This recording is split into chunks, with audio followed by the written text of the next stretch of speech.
Hello, everyone. This is David with Magnificent Marketing. And today we are going to talk about 3 components of scaling your business in a non-douchey way. With us today is Dennis Yu. Dennis is the CTO of Blitz Metrics, a digital marketing company which partners with schools to train young adults. Dennis's program centers around mentorship, helping students grow their expertise to manage social campaigns for enterprise clients like the Golden State Warriors, Nike, and Rosetta Stone. He's an internationally recognized lecturer in Facebook marketing and has spoken in 17 countries, spanning 5 continents, including keynotes at LTE, Goldhagen, and Marketo Summit.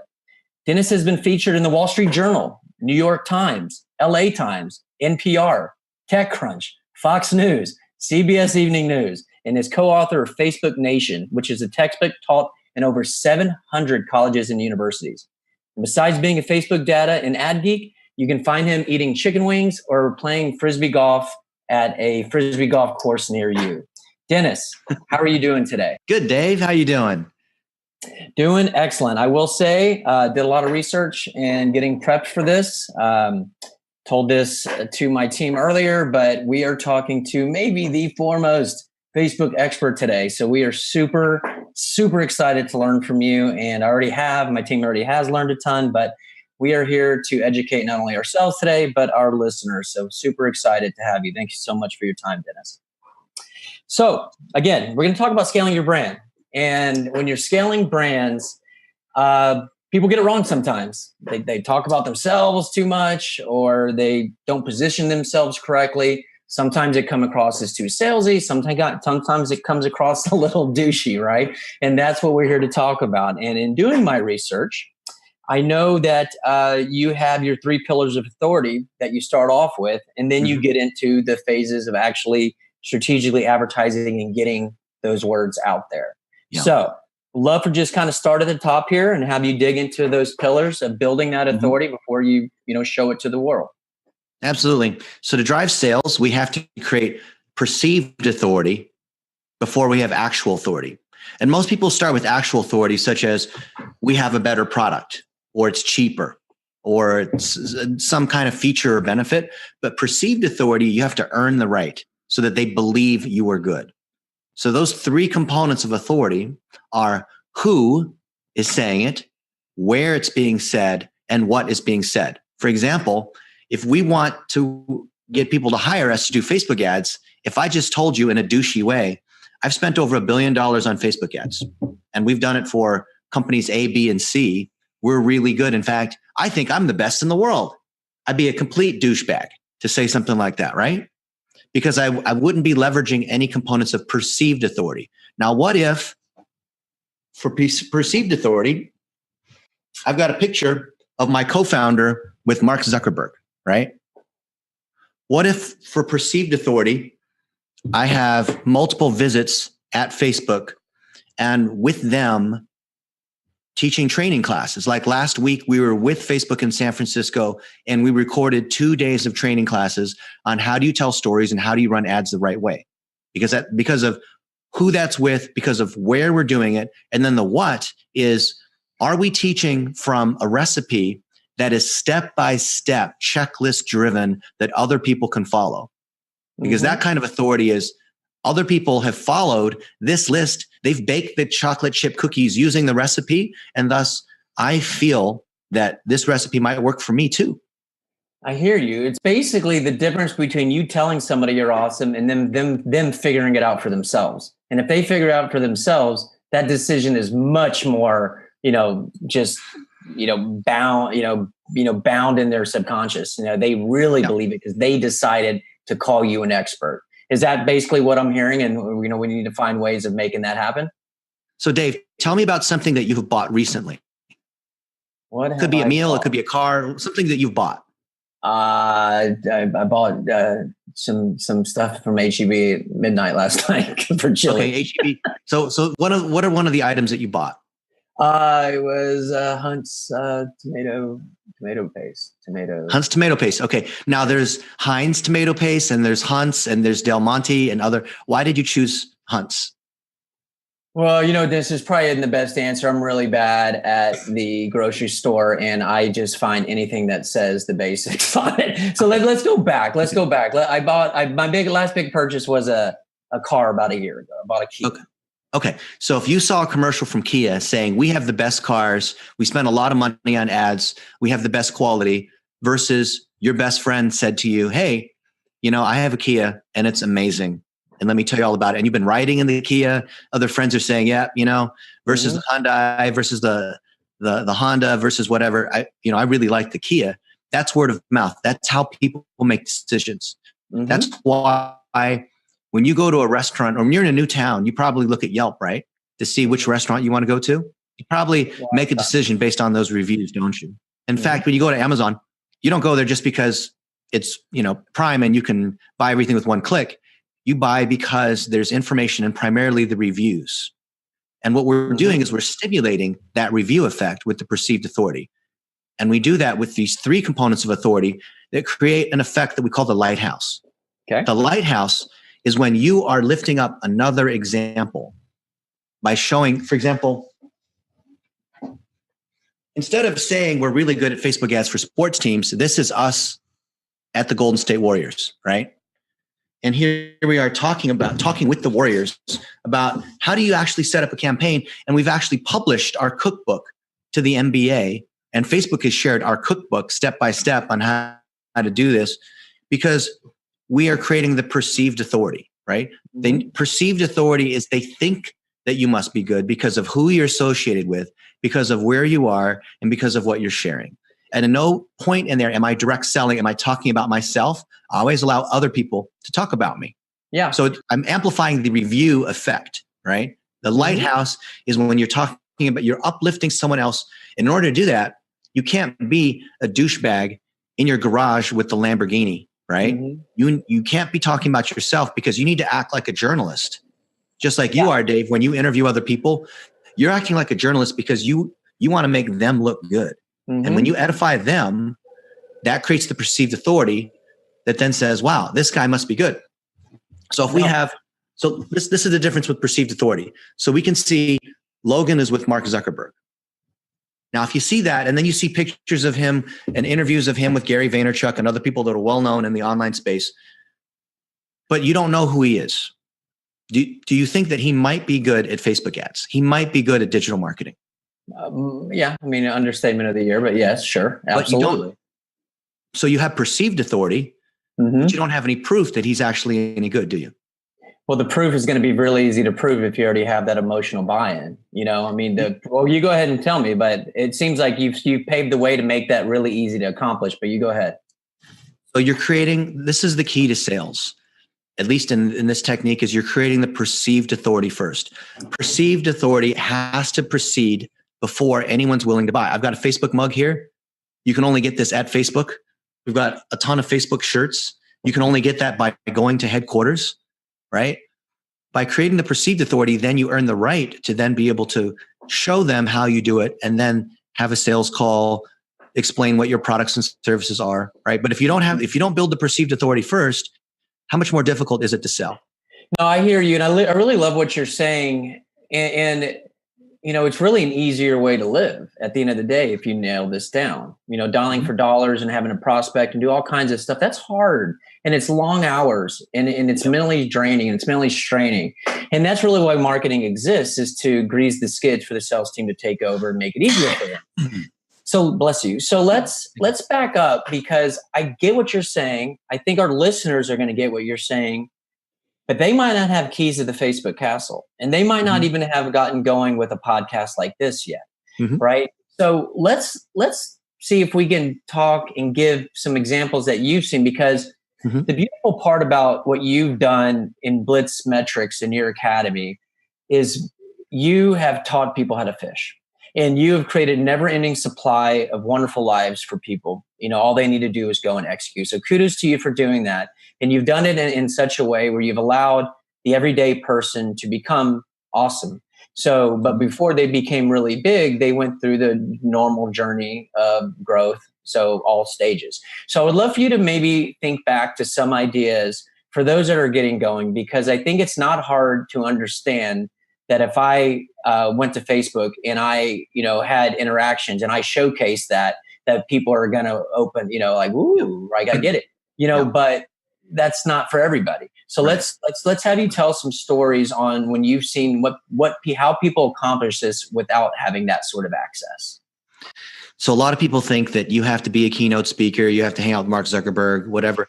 You have to have fancy camera equipment, need an amazing coach like Rob Hicks that will help you edit your podcast. It's as simple as having customers, having an iPhone, and having $1 a day. Let me back up. So all of us in business, in driving sales, we have existing customers.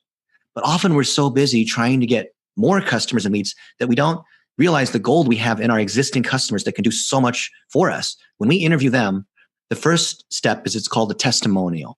A testimonial is something where, I like David of Magnificent Marketing. His programs are amazing, blah, blah, blah. Everyone understands a testimonial is biased, but they do understand, just like a job reference, that it's a positive mention.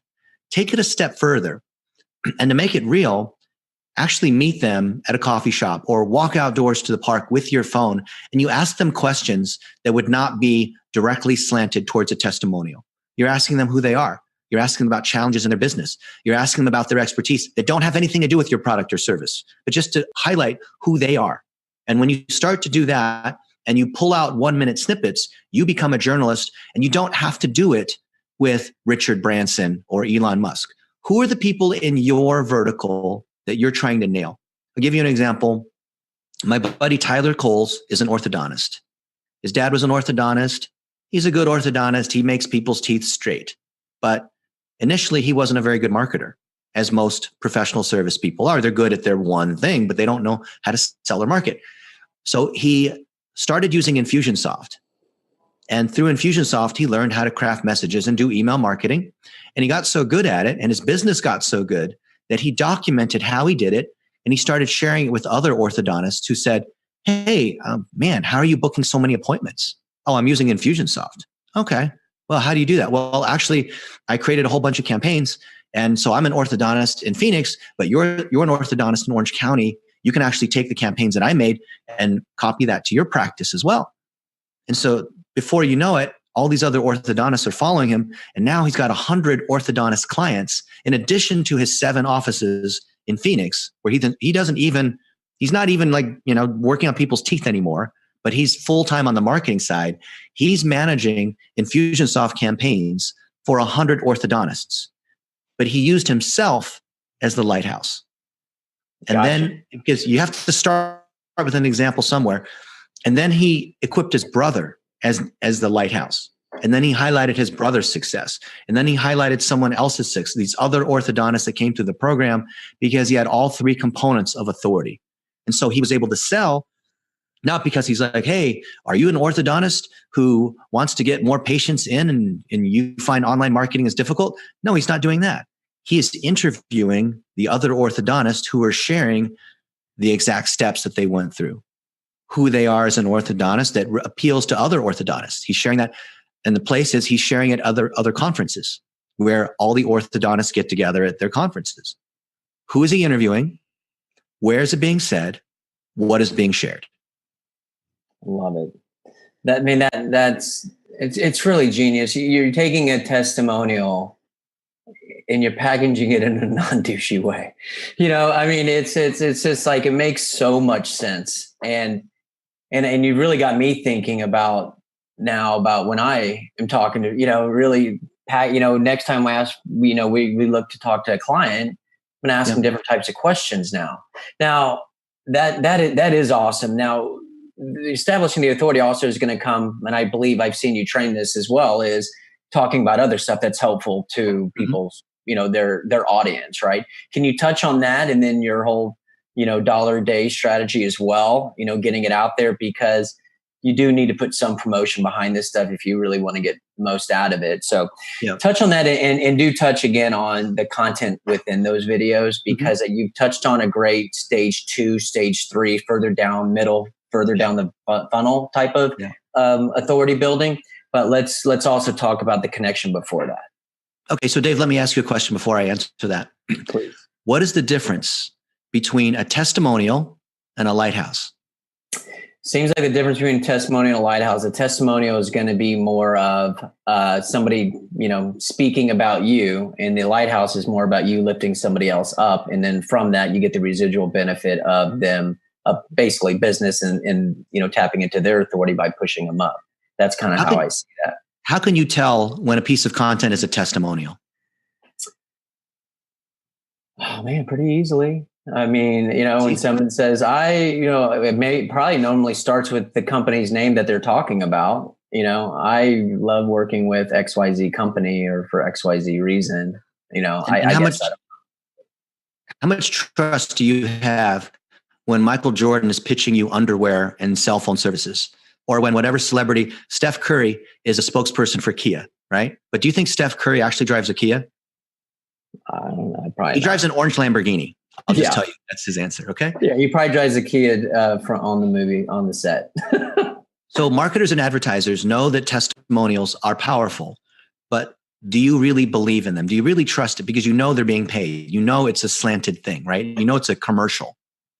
So to move from a testimonial to a lighthouse, to answer your question, you have to show the full spectrum of who somebody is.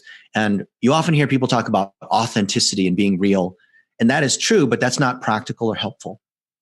So to make it real, you think about who you are as a person, because people buy from people. They don't buy from brands. So you take who you are, David, and we think about 6 different topics that you have. It could be that you love Austin and Torchy's tacos. It could be that you like to play Frisbee out in the park. It could be you like digital marketing and sales. It could be that you're a family man and maybe your child has autism. Maybe you have all of these different facets, these topics that compose who you are as a person. When you start talking about your topics and you intersect that with other people and their 6 topics, when you have topical alignment, let's say we both like to play golf and you have a better handicap than me, and we joke about how I keep hitting it into the water and having to buy more balls. We're showing not only that we have a connection together, which is creating more perceived authority because we're in the same space, but it's creating alignment that builds a lighthouse because people see, the thing that makes a testimonial is they're only talking about one thing. So it's very flat. So if you have multiple topics together, people can see that Dennis also is a human. Dennis I like to eat chicken wings. I like to go hiking in different places. And you'll see videos of me doing this. And the key is that I'm packaging these 3 components of authority while also weaving in these other aspects where you'll see me at the beach talking about how do you do a 1-minute video. You'll see me as I'm hiking or going to a restaurant eating chicken wings, interviewing other people about how do you optimize your open rates in your email, right? And that's what creates the trust. I hear you, man. I really do hear what you're saying here.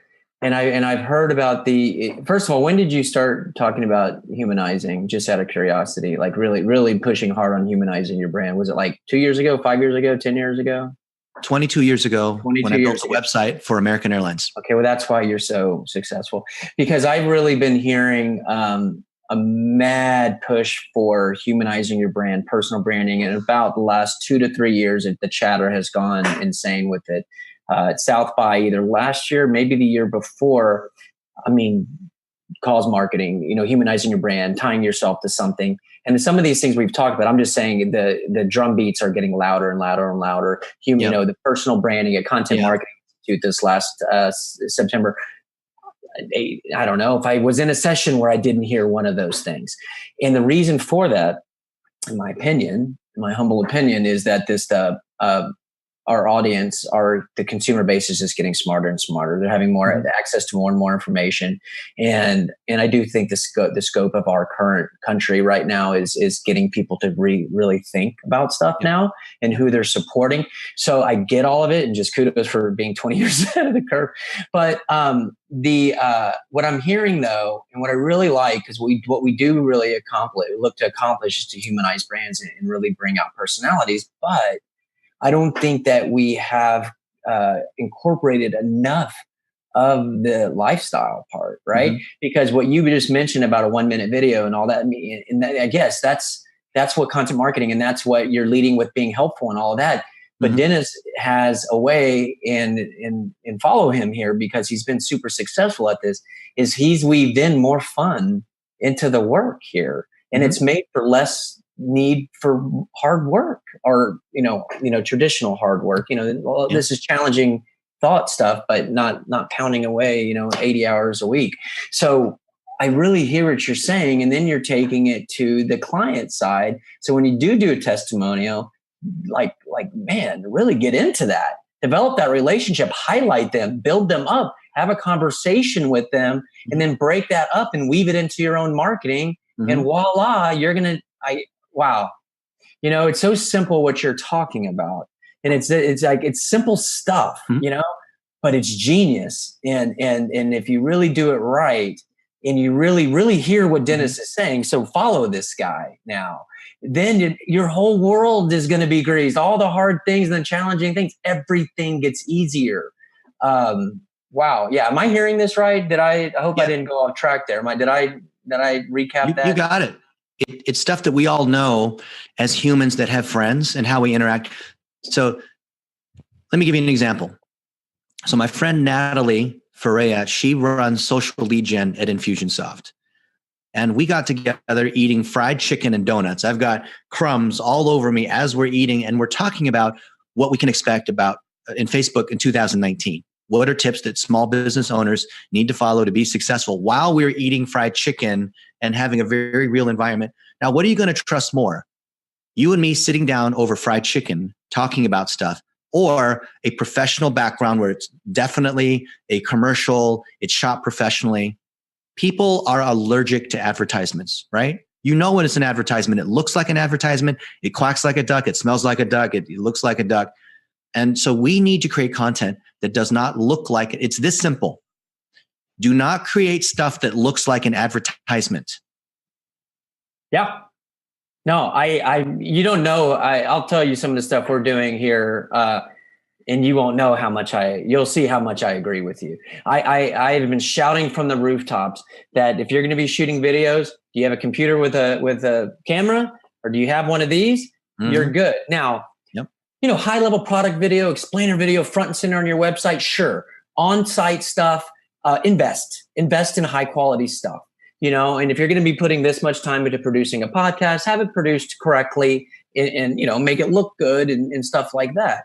But for the 2 videos a week and the stuff that you're constantly putting out, it's better if it's not like that.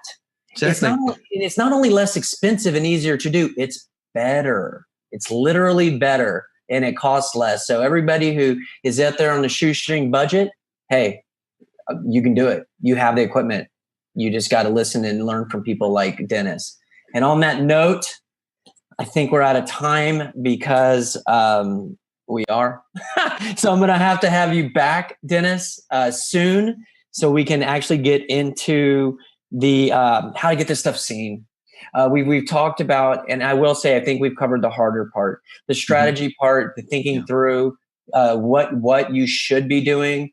Telling everybody, sometimes the execution feels like the hardest part, but no. This is the hard part. This is where you need to be concentrating.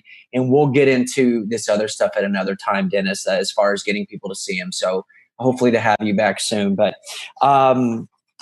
would love for people to be able to continue to learn from you as we have. Can you let people know how to go about doing that, please? Absolutely. Follow me on LinkedIn.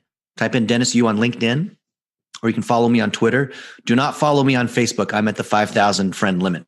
All right. And that's Dennis and then you. Why you? What's your email, Dennis? Dennis at blitzmetrics.com. I get 1,000 emails a day, but I always respond to everybody eventually. Eventually. All right. I do. All right, Dennis. Thanks so much for your time. I am going to have my entire staff listen to this one twice because my brain's already firing off on so many things that we need to go and redo and do moving forward. So thank you for your time, and until next time. Thanks, Dave. Wow. What a great interview with Dennis Yu about how to scale your brand in a non-douchey way. And I implore everybody to continue to learn from this guy because he knows what he's talking about. For more great interviews like this, feel free to subscribe to our Magnificent Marketing podcast on iTunes, or you can go to our website and find it on a drop down. And I hope everybody has a great day. Thank you for listening to the latest podcast. Feel free to go to magnificent.com/blog to see the show notes for this interview, as well as those from many other of the world's top marketing experts.